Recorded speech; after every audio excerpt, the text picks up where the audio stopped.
Alright y'all, welcome to my new series, Let's Talk About the Trauma, where I share some of the wildest, the most bizarre, and the craziest stories about my childhood. I've never told no these stories about my trauma, but it's healing for me and it's also fun to share.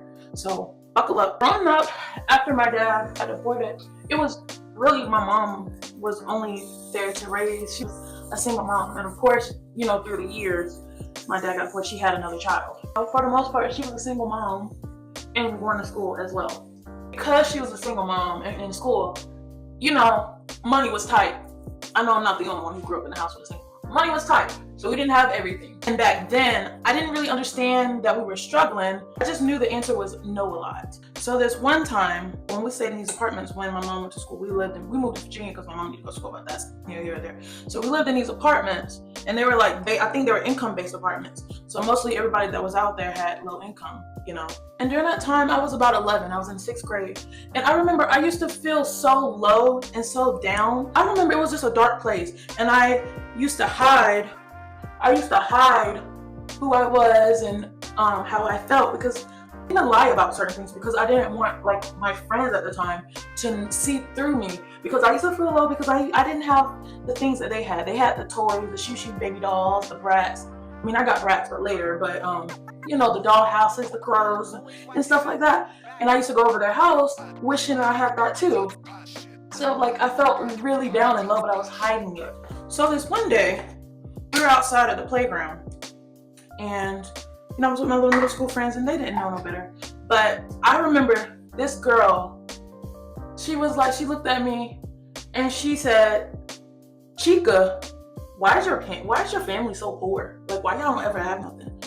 Hey, we all here, we already know our parents don't have no money, we don't have no money, but you are dirt poor. Why don't you have nothing?" She actually said that, and that was my friend, let that sink in for a bit.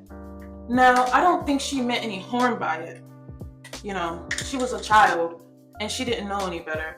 But that stuck with me, and it still sticks with me to this day. The point that I feel like I have to keep up with the Joneses. I feel like I'm not good enough if I don't have the things that everyone else has. Now let me give you some understanding as to why she said it. So my house, in these apartments, my house used to be the hangout house. All the kids used to always want to throw parties at my house and just have a nice vibe, and my mom was really laid back and really cool. All the kids loved her. No matter where we went, all the kids loved her. So my mom wasn't, didn't have a lot of money. So we didn't have furniture. And I mean, even down to our beds, me and my sister had to share a room because she had a 2-bedroom at the time. So me and my sister had to share a room, and then we didn't even have proper beds. We had to get donation beds, and sometimes mattresses. We were sleeping on a mattress. Sometimes me and my sister were sleeping on a twin-size mattress. So when my mom got furniture, I was super psyched. And everyone's seen it, and everyone when they came over and stuff.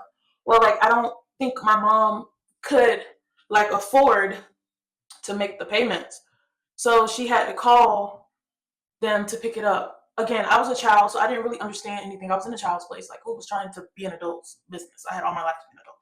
But it was my understanding that she couldn't afford the payment, so they came to take the furniture back. To my surprise, when my friends came over my house, they were like, "What happened to your furniture? What happened to your furniture?" Right? And I lied. I was like, "Someone stole it." I didn't want to tell them that my mom couldn't afford it, but I'm pretty sure they said they knew.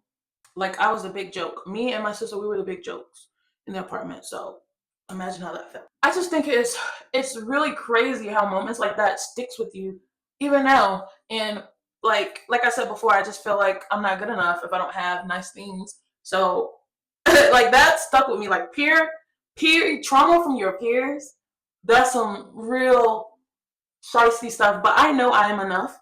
It took a long time for me to get to this place, but I know I am enough. And you are enough too if you went through something similar or even worse. You are enough too. Don't get it twisted. But anywho, on a happy note, that's just the beginning.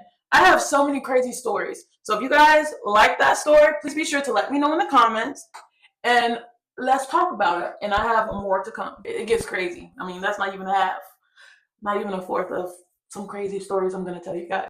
Face is all clean. Good night.